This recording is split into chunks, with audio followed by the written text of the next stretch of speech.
நா. முத்துக்குமார் அவர்கள் பிறந்த மாதத்தில் நா. முத்துக்குமார் அவர்களை கொண்டாடுவோம். 31 நாட்கள் 31 கவிதைகளா நா. முத்துக்குமார். கடந்த ஒரு 30 தினங்களா நா. முத்துக்குமார் அவர்களுடைய கவிதைகளையும் புத்தகங்களையும் நிறைய பேருக்கு கொண்டு போய் சேர்த்ததுல நான் ரொம்ப சந்தோஷப்படுறேன். இன்னைக்கு இந்த வீடியோ எதுக்கு அப்படின்னா, நம்ம ஓரளவுக்கு நா. முத்துக்குமார் அவர்களுடைய கவிதைகள் புத்தகத்தை பத்தி எல்லாம் பார்த்துட்டோம். நிறைய கவிதைகள், எனக்கு பிடிச்ச கவிதைகள், நான் தேர்ந்தெடுத்து வச்சிருந்த கவிதைகள் எல்லாமே இந்த கடந்த ஒரு 30 நாட்களா என்னோட பேஜ்ல வந்து ஷேர் பண்ணியிருக்கிறேன். நீங்க போய் பார்த்துக்கோங்க. இன்னைக்கு இந்த வீடியோல வந்து நா. முத்துக்குமார் அவர்களுடைய புத்தகங்களை பத்தி ஒரு சின்னதா ஒரு கிளிம்ஸ் மாதிரி தான் நம்ம பார்க்க போறோம். முழு வீடியோக்கள் வந்து ஃபியூச்சர்ல வரலாம். நா. முத்துக்குமார் அவர்களுடைய கட்டுரைகளையும் கவிதைகளையும் படிச்சவங்களுக்கு தெரியும். நா. முத்துக்குமார் அவர்கள் வந்து எழுதின கவிதைகளையும் சரி, அவருடைய பாடல்களும் சரி, நிறைய வந்து அவர் பார்த்த மனுஷங்களை வச்சியும் பார்த்த காட்சிகளையும் தான் அவர் வந்து கவிதையாகவோ பாடல்களாகவோ ஆக்கியிருப்பாரு.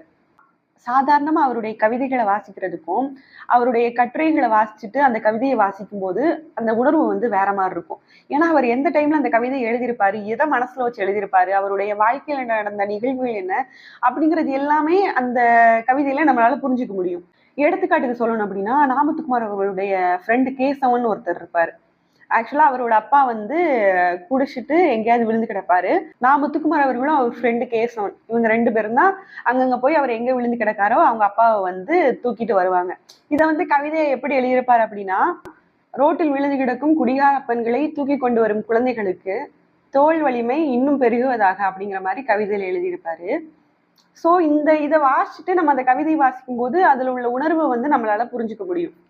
இப்படி வந்து நிறைய கவிதைகளை சொல்லலாம், நிறைய பாடல்களை வந்து சொல்லலாம். நம்ம இப்போ வந்து புத்தகங்களை பத்தி பார்க்கலாம்.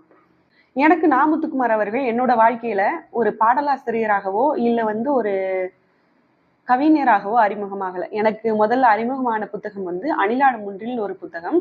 அந்த புத்தகத்தை வாசிச்சுட்டு யார் இந்த எழுத்தாளர்னு பார்க்கும்போது இவர் படத்துல கூட நிறைய பாடல்கள்லாம் எழுதியிருக்கிறாரு அப்படின்னு போய் பார்த்தா நிறைய பாடல்கள் எனக்கு பிடிச்ச பாடல்கள். இது வரைக்கும் எனக்கு யுவன் வந்து ரொம்ப பிடிக்கும். என்னோட பிளேலிஸ்ட்ல நிறைய பாடல்கள் யுவன் சங்கர் ராஜாவோட பாடல்கள் தான் இருக்கும். அப்ப இந்த பாடல்கள் தான் இவர் தான் எழுதினாருன்னு தெரிஞ்ச பிறகு அடுத்தது வந்து நா. முத்துக்குமார் அவர்களுடைய பாடல்களை தேடி தேடி வந்து என்னோட பிளேலிஸ்ட்ல அவரோட பாடல்கள் தான் அதிகமாவே இருக்கும். அப்போ வந்து ஸ்பாட்டிஃபை எல்லாம் கிடையாது. அப்போ வந்து ஒரு வெப்சைட் ஒன்று இருக்கும். அதுல போயிட்டு தான் சாங் எல்லாம் டவுன்லோட் பண்ணி அப்படிதான் இருக்கும். பார்த்தா மொத்தமும் யுவன் சங்கர் ராஜா, நா. முத்துக்குமார் காம்போல தான் எல்லா பாடல்களுமே இருக்கும். ஸோ எனக்கு வந்து நா. முத்துக்குமார் அவர்கள் ஒரு எழுத்தாளராக தான் ஃபர்ஸ்ட் எனக்கு வந்து அறிமுகமானாரு.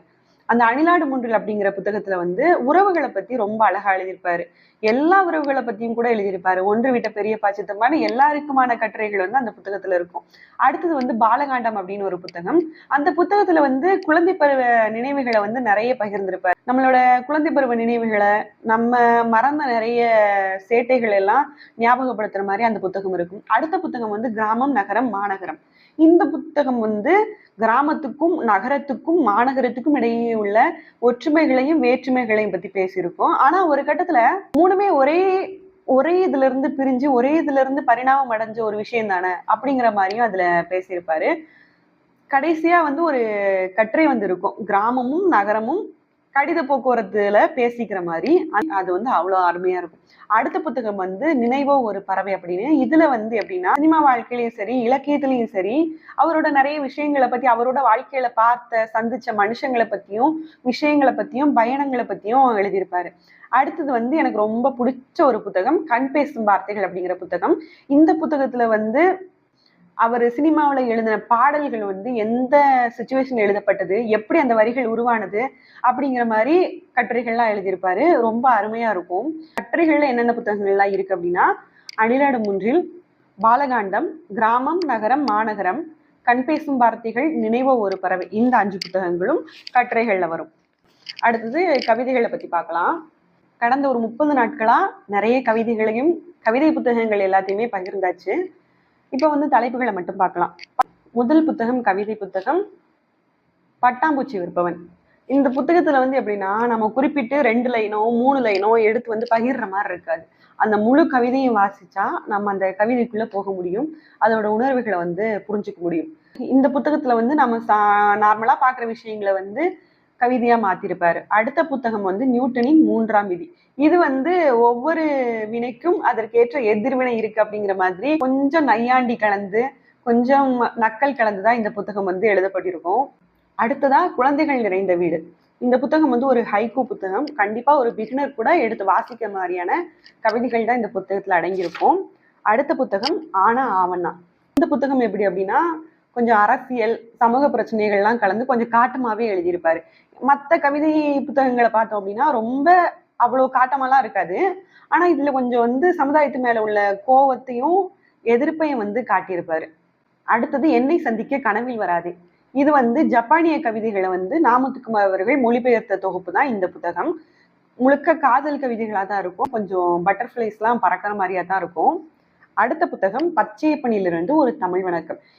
இந்த தலைப்பு எப்படி அப்படின்னா, நாமுத்துக்குமார் அவர்கள் ஒவ்வொரு மேடை பகிர்வுக்கும், கவிதை பகிர்வுக்கும் போகும்போது முதல்ல வணக்கம் சொல்றதே பச்சையப்பனிலிருந்து ஒரு தமிழ் வணக்கம் அப்படின்னு தான் சொல்லி ஆரம்பிப்பாரு.